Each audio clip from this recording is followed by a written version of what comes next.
নমস্কাৰ এই মুহূৰ্তত আহি পৰিছে ৰাজ্যখনৰ বাবে ৰাতিপুৱাৰ কেইবাটাও বিগ ব্ৰেকিং নিউজ। আজি 27 মে অসমৰ লগতে ভাৰতৰ বিভিন্ন প্ৰান্তৰ পৰা এনে ধৰণৰ খবৰসমূহ নিতৌ চাবৰ কাৰণে চেনেলটো সাবস্ক্ৰাইব কৰি ভিডিঅ'টোত এটা লাইক কৰি দিব। এই মুহূৰ্তত জনাই আছো এটা ব্ৰেকিং নিউজ। 1971 চনৰ 24 মাৰ্চৰ নিশা 12 বজাৰ পাছতেই অহা সকলো নাগৰিককে বিতৰণ কৰিব লাগে। বৈধ নাগৰিকৰে অসমত অৱস্থা বেয়া। আমাক আৰু অসমত এজনো বাংলাদেশী নালাগে। কৃষক মুক্তি সংগ্ৰাম সমিতিৰ সাধাৰণ সম্পাদক বিদ্যুৎ শইকীয়াই এইদৰে মন্তব্য কৰা পৰিলক্ষিত হৈছে। আজি ৰাতিপুৱা আন এটা ডাঙৰ খবৰ হৈছে অসম প্ৰদেশ কংগ্ৰেছৰ নতুন সভাপতি হৈছে এবাৰ গৌৰৱ গগৈ। এই মুহূৰ্তত জনাই আছো ডাঙৰ খবৰ, অসম প্ৰদেশ কংগ্ৰেছৰ নতুন সভাপতি গৌৰৱ গগৈ। এটা পলিটিকেল ব্ৰেকিং নিউজ জনোৱাৰ চেষ্টা কৰিছো। ভূপেন বৰাই হেৰুৱাইছে প্ৰদেশ কংগ্ৰেছৰ সভাপতি পদ। এটা বিগ ব্ৰেকিং নিউজ জনোৱাৰ চেষ্টা কৰিছো। ভূপেন বৰাই হেৰুৱাইছে প্ৰদেশ কংগ্ৰেছৰ সভাপতিৰ পদ। 3 গৰাকীক কাৰ্যকৰী সভাপতিৰ দায়িত্ব AICCৰ। পলিটিকেল ব্ৰেকিং নিউজ এই মুহূৰ্তত জনোৱাৰ চেষ্টা কৰিছে। এবাৰ কাৰ্যকৰী সভাপতিৰ দায়িত্বত প্ৰদীপ সৰকাৰ, ৰজলীনা তিৰ্কি, জাকিৰ হুছেইন সিকদাৰ। অসম প্ৰদেশ কংগ্ৰেছৰ নতুন সভাপতি হৈছে এবাৰ গৌৰৱ গগৈ আৰু ভূপেন বৰাই হেৰুৱাইছে প্ৰদেশ কংগ্ৰেছৰ সভাপতিৰ পদ। ৰাতিপুৱাৰ আন এটা ডাঙৰ খবৰ হৈছে এবাৰ দাড়ি টুপি লুঙি চাই সংখ্যালঘুক বিদেশী কজোৱা বন্ধ কৰক এইখন বিজেপি চৰকাৰে। এইদৰে হুংকাৰ প্ৰদান কৰিছে আমচুৰ নেতা ৰেজাউল কৰিম চৰকাৰে। এই মুহূৰ্তত জনাই আছো ডাঙৰ খবৰ। ৰেজাউল কৰিম চৰকাৰে কৈছে যে দাড়ি টুপি লুঙি চাই সংখ্যালঘুক টাৰ্গেট কৰিছে, বিদেশী খজাইছে এইখন চৰকাৰে। এই কাম বন্ধ কৰক।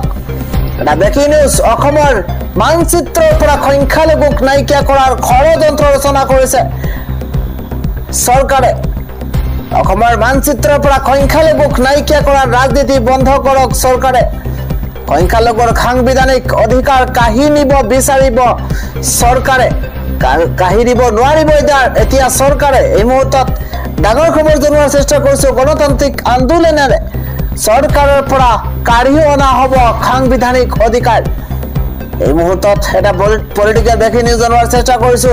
এবাৰ ভোট বেংকৰ বাবে সংখ্যালঘুক টাৰ্গেট কৰি লৈছে মুখ্যমন্ত্ৰী হিমন্ত বিশ্ব শৰ্মাই। গৰু ছাগলীৰ দৰে একাংশ সংখ্যালঘুক ডিটেনশ্যন কেম্প জেলত ভৰাই থৈ দিছে। দাড়ি টুপি লুঙি দেখিলেই কিয় সংখ্যালঘুক ধৰি বান্ধি নিয়ে হিমন্ত বিশ্ব শৰ্মা চৰকাৰে।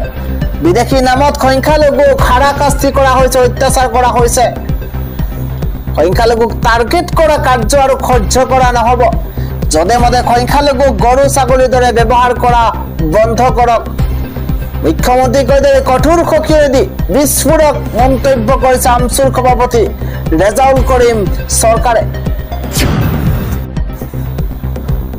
আন এটা খবৰ হৈছে দৰিদ্ৰ মুছলমান হোৱা বাবেই ভাৰতীয় লোকক সজোৱা হৈছে বিদেশী। সুপ্ৰিম কোৰ্টলৈ গলে 99% ভাৰতীয় হৈ পৰিব। কোনে এইদৰে মন্তব্য কৰিছে আৰু কিয় এইদৰে মন্তব্য কৰিছে আমি প্ৰতিটো শেহতীয়া তথ্য সবিস্তাৰে জনোৱাৰ চেষ্টা কৰিছো।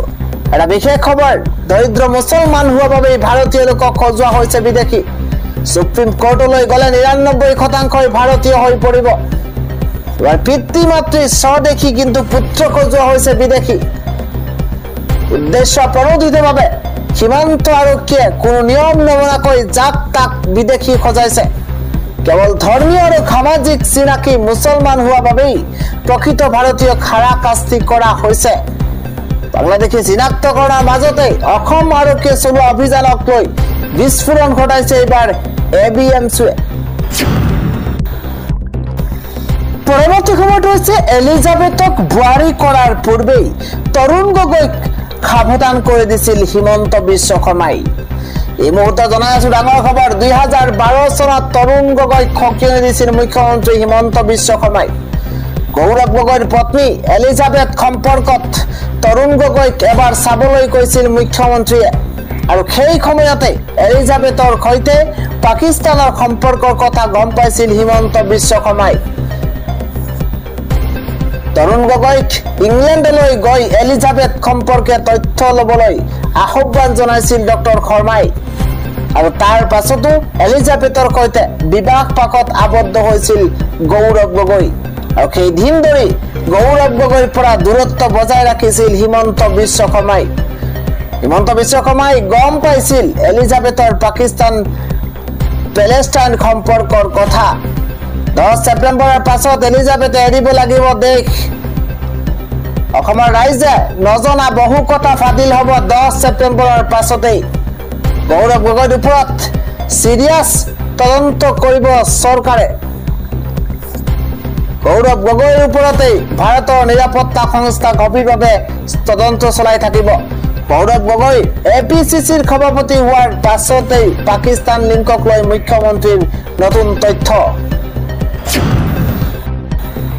ৰাতিপুৱাৰ আন এটা ডাঙৰ খবৰ হৈছে এবাৰ ইউনুছ চৰকাৰৰ পতন নিশ্চিত হৈ পৰিছে বাংলাদেশৰ ৰাজপথত সেনাৰ টহল দেখিবলৈ পোৱা গৈছে এই মুহূৰ্তত জনাই আছো ডাঙৰ খবৰ ইউনুছ চৰকাৰৰ গাদী উৎখাত কৰিবলৈ সাজু হৈ পৰিছে বাংলাদেশ সেনা ইউনুছ চৰকাৰৰ গাদী উৎখাত হ'ব এবাৰ চকী হেৰুৱাব ইউনুছ চৰকাৰৰ বিৰুদ্ধে অভিযানত আৰম্ভ বাংলাদেশৰ সেনা প্ৰধান ৱাকাৰ উজ্জামানৰ ইউনুছ চৰকাৰৰ বিৰুদ্ধে অভিযান আৰম্ভ বাংলাদেশত মোহাম্মদ ইউনুছক শীঘ্ৰেই নিৰ্বাচন অনুষ্ঠিত কৰাৰ হেঁচা বাংলাদেশৰ সেনা প্ৰধান ৱাকাৰ উজ্জামানৰ ডাঙৰ খবৰ জনোৱাৰ চেষ্টা কৰিছো যিকোনো মুহূৰ্তত বাংলাদেশৰ মোহাম্মদ ইউনুছ চৰকাৰৰ অভ্যুত্থান হোৱাৰ আশংকা প্ৰকাশ কৰা হৈছে ইউনুছ চৰকাৰৰ বিৰুদ্ধে বাংলাদেশ সেনাৰ সংঘাতে লৈছে চূড়ান্ত ৰূপ বিগত এটা মাহৰ ভিতৰতেই বাংলাদেশ 2000ৰো অধিক লোকক জিম্মাত লৈছে সেনাই বাংলাদেশৰ ৰাজপথতে যুদ্ধ সদৃশ অভিযান সেনা প্ৰধান ৱাকাৰ উজ্জামানৰ আৰু যিকোনো মুহূৰ্তত ইউনুছ চৰকাৰৰ ভেটি খহাবলৈ সাজু হৈ পৰিছে সেনা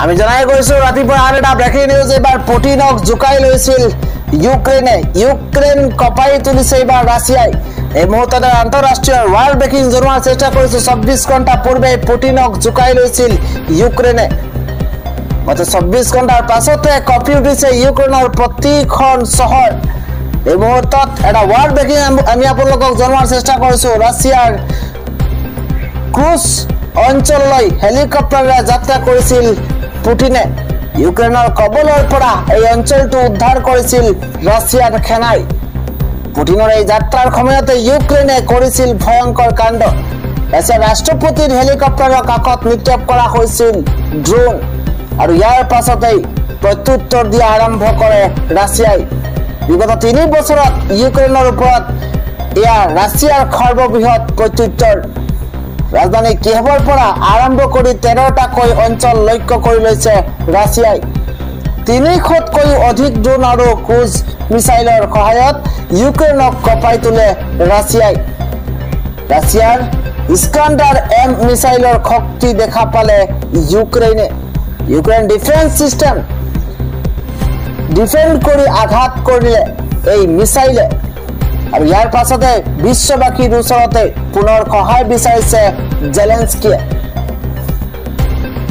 ট্ৰাম্প আৰু আমেৰিকাক গুৰুত্ব নিদিলে পুটিনে আমেৰিকাক কথা উলাই কৰি ৰাছিয়াই লক্ষ্য কৰি ললে ইউক্ৰেইন আমেৰিকাৰ কথা উলাই কৰি ৰাছিয়াই লক্ষ্য কৰি লৈছে ইউক্ৰেইন এইদৰে এতিয়া আমেৰিকাৰ লগতে ইউৰোপক শক্তি দেখুৱাইছে ৰাছিয়াই 24 ঘণ্টাৰ পূৰ্বে পুটিনক জুকাই লৈছিল ইউক্ৰেইনে আন এটা উদ্বেগজনক খবৰ জনোৱাৰ চেষ্টা কৰিছো 3 দিনত 5 গুণলৈ বৃদ্ধি হৈছে কোভিড ৰোগীৰ সংখ্যা দেশত আক্ৰান্তৰ সংখ্যা 1000ৰ ঘৰ অতিক্ৰম কৰিছে আমি জনাই আছো উদ্বেগজনক খবৰ আপুনি মাস্ক পৰিধান কৰিব লাগিব হয়তো লকডাউন সদৃশ পৰিৱেশৰ সূচনা হ'ব পাৰে 3টা দিনতেই 16খন ৰাজ্যলৈ খিপাইছে কোভিডৰ নতুন ভেৰিয়েণ্ট এই পৰ্যন্ত দেশত 1000 ঘৰ অতিক্ৰম কৰিছে কোভিড আক্ৰান্ত ৰোগীয়ে বিশেষকৈ দিল্লীত ভয়াবহ ৰূপত বৃদ্ধি পাইছে কোভিড আক্ৰান্তৰ সংখ্যা আন এক গুৰুত্বপূৰ্ণ খবৰ হৈছে ভাৰত ৰাছিয়াৰ বৃহৎ সিদ্ধান্ত এবাৰ আহি আছে ব্ৰহ্মছৰ শক্তিশালী ভাৰ্চন S-400 ৰাছিয়াক দিব ভাৰতক। ৰাছিয়াই দিব ভাৰতক S-400। এই মুহূৰ্তত এটা ৱাৰ্ল্ড ব্ৰেকিং জনোৱাৰ চেষ্টা কৰিছো। ভাৰত ৰাছিয়াৰ বৃহৎ সিদ্ধান্ত। এবাৰ অপাৰেশ্যন সিন্দুৰত ব্ৰহ্মছ মিছাইলে লাভ কৰিছিল বৃহৎ সফলতা। ইয়াৰ পাছতে বিশ্বজুৰি ব্ৰহ্মছৰ বৃদ্ধি পাইছে চাহিদা। এটা ডাঙৰ খবৰ ৱাৰ্ল্ড ব্ৰেকিং জনোৱাৰ চেষ্টা কৰিছো। ভাৰত আৰু ৰাছিয়াই নতুনকৈ নিৰ্মাণ কৰিব ব্ৰহ্মছৰ শক্তিশালী ভাৰ্চন। উত্তৰ প্ৰদেশত নিৰ্মাণ কৰা হ'ব ব্ৰহ্মছৰ এটা এডভান্স ভাৰ্চন। এটা গুৰুত্বপূৰ্ণ খবৰ জনোৱাৰ চেষ্টা কৰিছো। 300 কোটি টকা ব্যয়েৰে উত্তৰ প্ৰদেশত নিৰ্মাণ কৰা হৈছে ব্ৰহ্মছৰ কাৰখানা। পূৰ্বতকৈ শক্তিশালী হ'ব এই ব্ৰহ্মছ মিছাইল। আৰু ইয়াৰ মাজতে ভাৰতলৈ আন এক সহায় আগবঢ়াইছে ৰাছিয়াই। আন এটা ডাঙৰ খবৰ হৈছে এইবাৰ অশান্ত বাংলাদেশত পুনৰ হিন্দুৰ ওপৰত ভয়ংকৰ কাণ্ড সংঘটিত হৈছে। ইউনুছ চৰকাৰৰ বিৰুদ্ধে ৰাজপথত হাজাৰ হাজাৰ হিন্দুৰ প্ৰতিবাদ দেখিবলৈ পোৱা গৈছে। অশান্ত বাংলাদেশত পুনৰ হিন্দুৰ ওপৰত ভয়ংকৰ কাণ্ড। ইউনুছ চৰকাৰৰ বিৰুদ্ধে ৰাজপথলৈ ওলাই আহিছে হাজাৰ হাজাৰ হিন্দু। এই মুহূৰ্তত এটা গুৰুত্বপূৰ্ণ খবৰ জনোৱাৰ চেষ্টা কৰিছো। বাংলাদেশৰ হিন্দুৰ ওপৰত চলা অত্যাচাৰ কোনো পৰ্যায়ে সহ্য কৰা নহয়। বৃহস্পতিবাৰে বাংলাদেশীৰ জাখুৰত সংঘটিত হৈছিল ভয়ংকৰ কাণ্ড। মাত্ৰ সম্প্ৰদায়ৰ এক ধৰ্মীয় উৎসৱত কৰিছিল আক্ৰমণ। এজন বিএনপিৰ নেতাৰ হত্যাক কেন্দ্ৰ কৰি সৃষ্টি হৈছিল উত্তপ্ত পৰিস্থিতি। সমগ্ৰ ঘটনাৰ বিৰুদ্ধে তীব্ৰ প্ৰতিবাদ বাংলাদেশ হিন্দু মহাজোঁটৰ। পৰৱৰ্তী গুৰুত্বপূৰ্ণ খবৰ হৈছে ৰাজ্যসভাৰ নিৰ্বাচনৰ দিন ঘোষণা কৰা হৈছে। এবাৰ অসমত খালি 2খন আসন। কোন হ'ব সাংসদ? এই মুহূৰ্তত এটা ব্ৰেকিং নিউজ জনোৱাৰ চেষ্টা কৰিছো। ঘোষণা হৈছে ৰাজ্যসভাৰ নিৰ্বাচনৰ দিন। 14 জুনত কালি হ'ব অসমত ৰাজ্যসভাৰ 2খনকৈ আসন। অন্ত পৰিব মিছন ৰঞ্জন দাস আৰু বীৰেন্দ্ৰ প্ৰসাদ বৈশ্যৰ কাৰ্যকাল। 19 জুনত 2খন আসনৰ বাবে হ'ব নিৰ্বাচন আৰু একেদিনাই ঘোষণা কৰা হ'ব ফলাফল। 2 জুনত জাৰি হ'ব অধিসূচনা আৰু 9 জুন মনোনয়ন দাখিলৰ অন্তিম দিন। 12 জুন মনোনয়ন প্ৰত্যাহাৰৰ অন্তিম দিন ঘোষণা কৰা হৈছে ৰাজ্যসভা নিৰ্বাচনৰ দিন।